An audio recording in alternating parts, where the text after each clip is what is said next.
Salut, c'est Florian, bienvenue dans cette nouvelle vidéo. Dans cette vidéo, tu l'as vu dans le titre, je vais te faire le bilan de mon PEA en novembre 2022. Alors cette vidéo sort fin décembre parce que c'est tout simplement une rétrospective sur le mois de novembre. Mais voilà, ça ne pose aucun problème le fait qu'il y ait un petit décalage. Tout ce que tu veux savoir, c'est les actions que j'ai en portefeuille. Est-ce que je suis en plus-value, en moins-value dessus? Et au global sur mon portefeuille, qu'est-ce qu'il se passe? Et je vais tout te dire dans cette vidéo. Déjà, la valorisation de mon PEA, c'est-à-dire les espèces plus les titres que je détiens, sont valorisés à 2 644 euros. Mais alors là, ça ne veut rien dire parce que peut-être que j'ai mis 5 000 euros et que j'ai fait moins 45% sur mon portefeuille et que je suis en très grosse perte, ou peut-être que j'ai mis 2 000 euros et que je suis à plus 20%. Eh bien, pour être tout à fait honnête avec toi, je suis en plus-value de 204,94 €. Donc, ça veut dire que j'ai mis à peu près 2 440 € sur mon portefeuille et que je suis aujourd'hui à 2 644 €. En pourcentage, ça représente une plus-value latente, bien évidemment, de 8,41%. Et ce qu'il faut savoir, c'est que c'est assez mal fait, entre guillemets, sur Boursorama.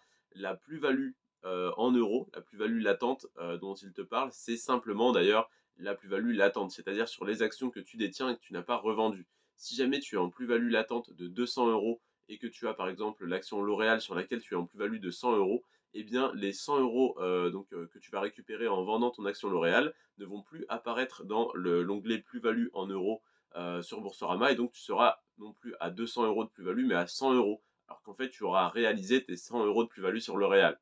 Donc, évidemment, c'est 204,94 € de plus-value latente.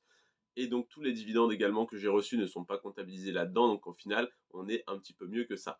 Mais déjà, rien que sur la plus-value latente dans mon portefeuille, on est à 8,41% de plus-value, ce qui est plutôt sympathique à voir quand tu ouvres ton portefeuille et que tu vois que tu as plus de 105 €, ça fait toujours plaisir.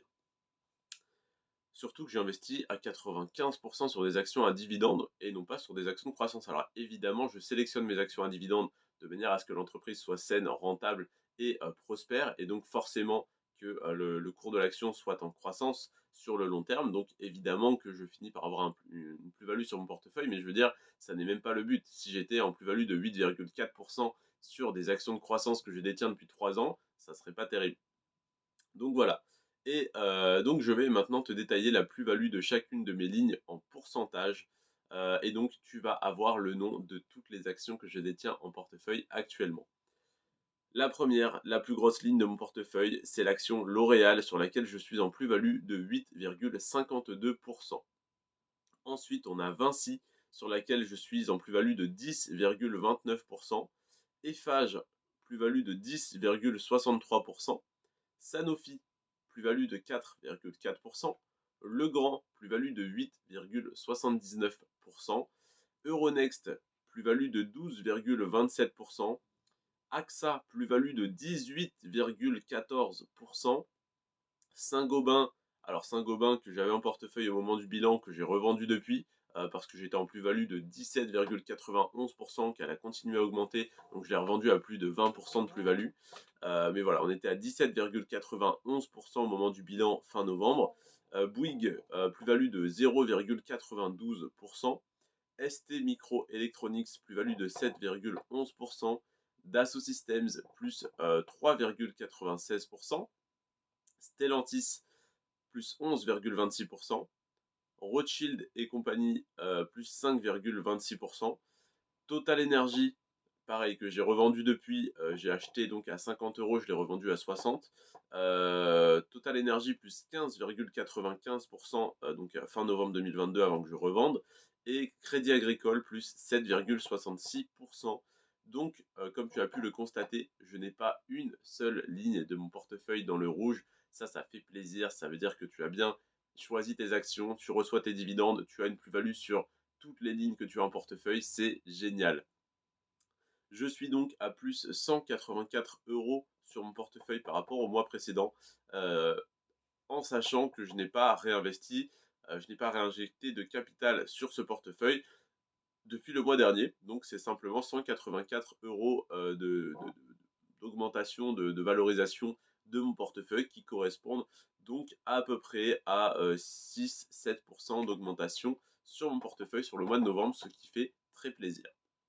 Voilà donc pour le bilan mensuel de mon PEA, à savoir que sur mon PEA, je fais un petit peu donc du stock picking et un peu d'arbitrage, c'est-à-dire que j'achète des actions qui m'intéressent, donc j'ai une liste d'actions sur lesquelles j'investis, et parmi cette liste, comme tu le vois dans dans les vidéos que je sors tous les mois, le top 5 d'actions à dividendes pour PEA à acheter ou à vendre ce mois-ci, eh bien j'en revends certaines, comme je t'ai dit, là j'ai revendu Saint-Gobain et Total Energy, et donc je me suis dégagé une plus-value que j'ai donc réinvesti sur d'autres entreprises, et donc je fais ça un petit peu tous les mois, un petit peu d'arbitrage entre ces entreprises, entre ces actions.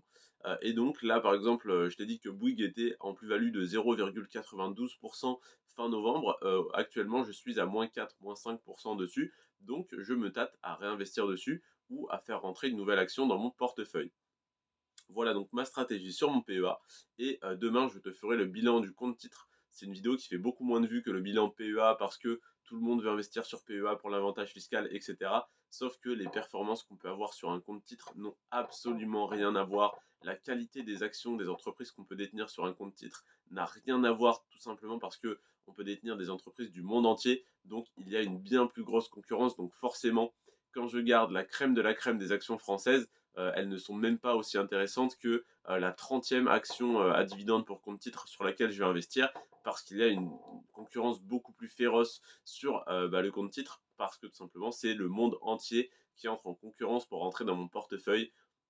Donc dans la vidéo de demain, le bilan mensuel de mon compte titre que je détiens donc sur Trade Republic, et d'ailleurs le PEA je le détiens sur Boursorama.